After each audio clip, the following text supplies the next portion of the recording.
So, this is the journey from Egypt to Mount Sinai and to Kadesh Barnea. And from there, the Jewish people went to the eastern side of the Jordan River, right above the Dead Sea, and they're going to cross over into Jericho. And that whole adventure is the book of Joshua. They're fighting the nations there, and they're settling the land.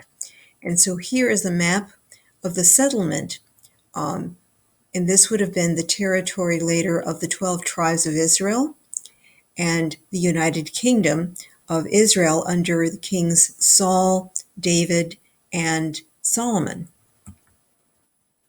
The divided kingdom later on of Israel in the north of 10 tribes and Judah in the south. That's going to be the subject of chapter 6.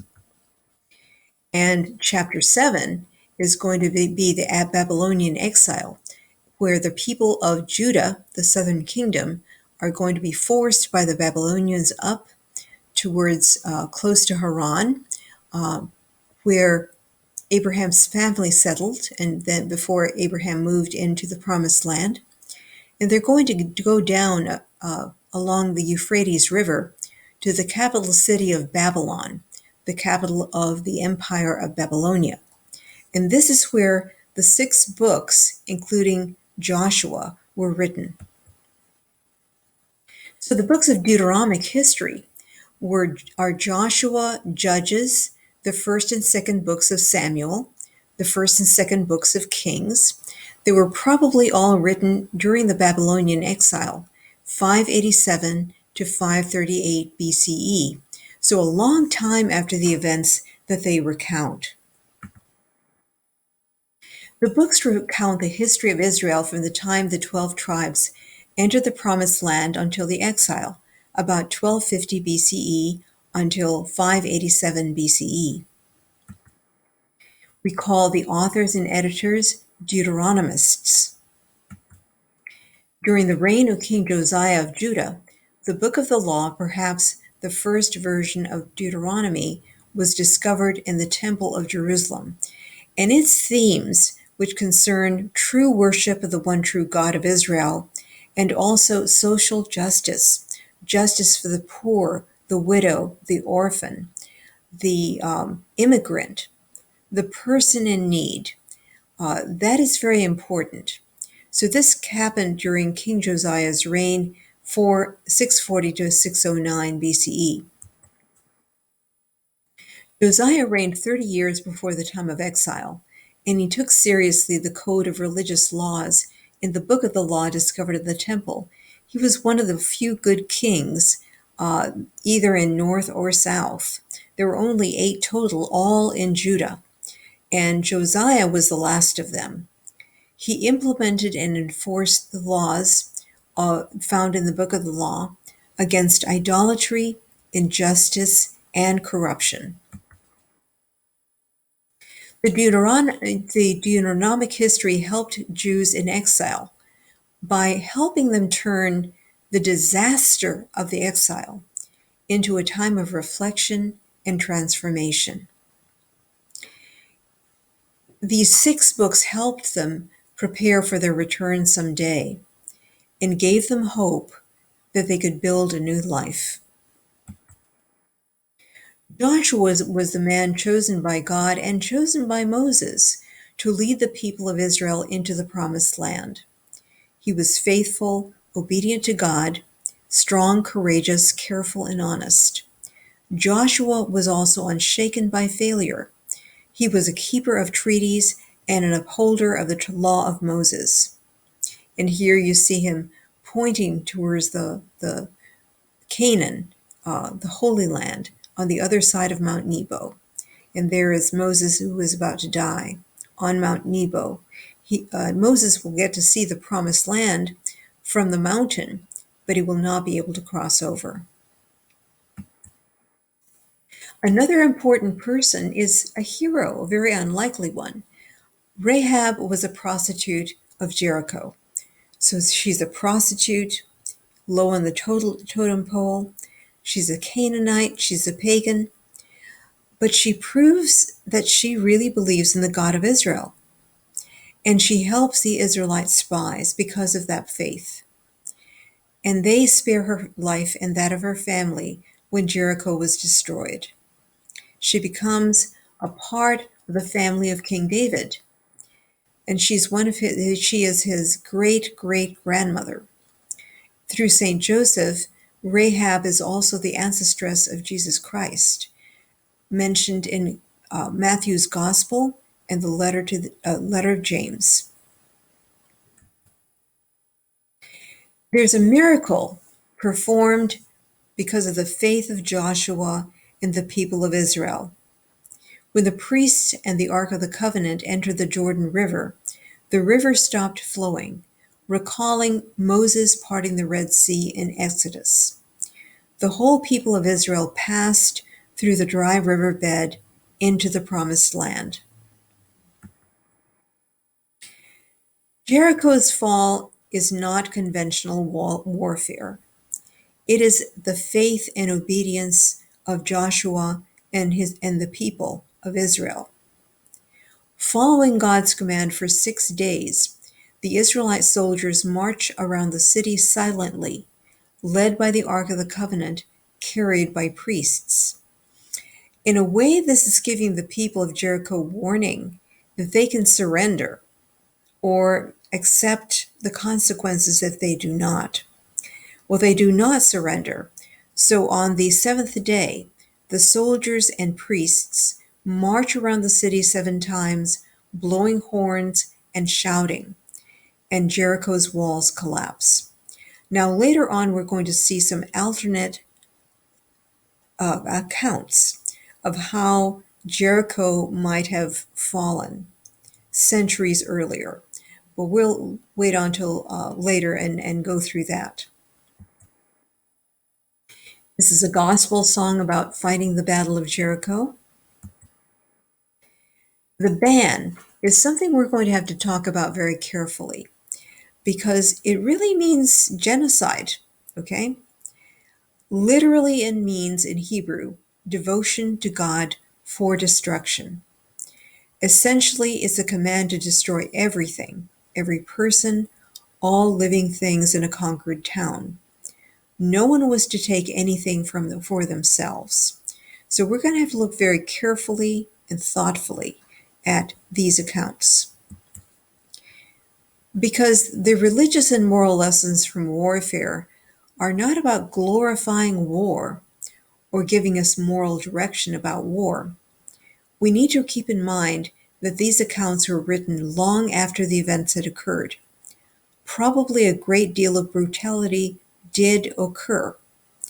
Now, whether it happened literally in the way that the book of Joshua tells us, or it was a symbolic rendering of a different kind of demise for the city, we'll have to ponder that and discuss it together.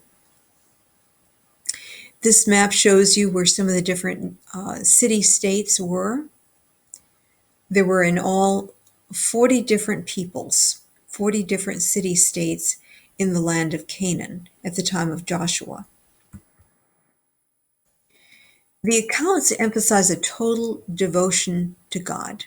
That is the main point, not destruction of other people or of property, but devotion to God.